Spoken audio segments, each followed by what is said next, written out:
हाय friends, good morning. Shri Swami Samarth. कसे आहात तुम्ही? आय होप तुम्ही सगळे मजेत आणि मस्त असणार. तर स्वागत आहे तुमचं माझ्या यूट्यूब चॅनलमध्ये आणि आजच्या नवीन व्हिडिओमध्ये.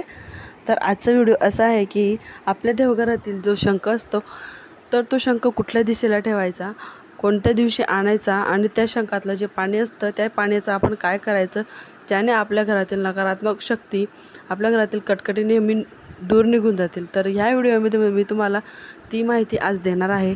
आणि दुसरी गोष्ट म्हणजे आज आपल्या सेवेचा आहे 4था दिवस. तर आपण 11 दिवसाचा संकल्प केलेला आहे मी.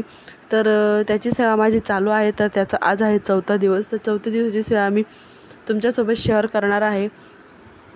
तर इथे आता पटक्यात कामं आवरून घेते. सकाळी चहा वगैरे घेऊन झाला. मग आज काही अंगण झाडलेलं नव्हतं, कारण का तर काल रात्रीपासून एकदम जोरात पाऊस चालू होता. तर अंगण काही झाडायची वेळ आलीच नाही.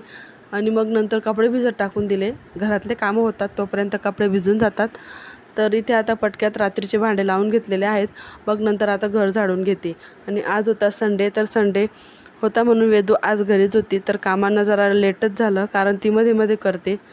आज स्कूल नव्हतं तर ती कुठे जाणारच नाही आणि पाऊस होता तर आई तिला बाहेर पण घेऊन जाऊ शकल्या नाही. आणि दुसरी गोष्ट म्हणजे मिस्टरांची ड्युटी, तर स्वयंपाक पण करायचा होता, टिफिन पण होता आणि घरचा स्वयंपाक पण होता. आणि परत वेदूची पण भाजी दुसरी करावी लागते, कारण ती अजून छोटी आहे, ती तिखट काही खात नाही, म्हणून वेगळी भाजी करावी लागते. आणि दुसरी गोष्ट म्हणजे काल व्हिडिओमध्ये एका ताईची कमेंट आलेली होती की ताई तुम्ही कपडे कुठे धुता. तर आम्ही कपडे बाहेर धुत असतो. रो हाऊस असल्यामुळे आम्हाला खूप जागा आहे, तर बाहेरच आम्ही कपडे धुत असतो. तर आम्ही घरात कपडे धुत नाही. आणि होम टूर करा, तर होम टूर ताई लवकरच करणार आहे, पण थोडा वेळ लागेल, पण नक्की करेल. तर आता इथे माझे बाकीचे कामं झालेले आहेत. कपडे वगैरे धुवून झालेले आहेत, घर झाडून झालेलं आहे, बाकीचे कामं झालेले आहेत. म्हटलं सकाळीच पहिले स्वामींची सेवा करून घेऊ, मग नंतर दुपार झाली की आपल्याला पण कंटाळा येतो आणि 12 ते 12:30च्या दरम्यान स्वामींची सेवा करत नाही.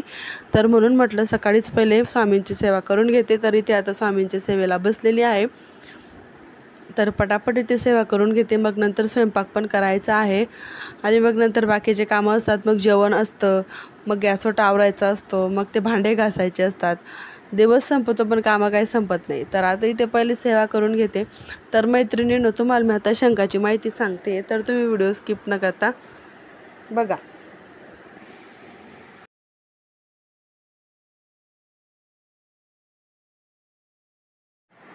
चला तर मग मैत्रिणींनो, देवघरात शंख कसा ठेवायचा. सगळ्यात महत्त्वाचं म्हणजे शंखाचा उगम कुठून झालेला आहे हे मी तुम्हाला सांगते. तर शंखाचा उगम जेव्हा समुद्रमंथन झालं त्याच्यातून जी 14 रत्न बाहेर पडलेली आहेत त्याच्यातलाच एक रत्न म्हणजे शंख. आणि दुसरी गोष्ट म्हणजे पहिले तर लक्ष्मी मातेचा उगम झालेला होता समुद्रमंथनातून, मग त्याच्या पाठोमाग शंख आले होते. तर मग लक्ष्मीचा भाऊ म्हणजे शंख असं मानलं जातं. तर शंखाचे 2 प्रकार असतात. एक म्हणजे तर वामवर्ती शंख आणि दुसरा म्हणजे दक्षिणवर्ती शंख. तर वामवर्ती शंख हा डाव्या बाजूने खुला असतो आणि दक्षिणावर्ती शंख उजव्या बाजूने खुला असतो.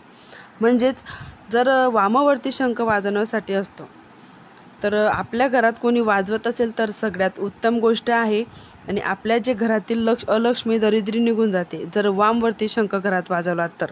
आणि दुसरी गोष्ट म्हणजे वामवर्ती शंखाची स्थापना कमीत कमी प्रमाणात करा. जास्त करून दक्षिणवर्ती शंखाची स्थापना आपल्या घरात झाली पाहिजे. तर दक्षिणवर्ती शंख आपल्या घरात ठेवा की जेणेकरून आपण त्याची पूजा करू शकतो.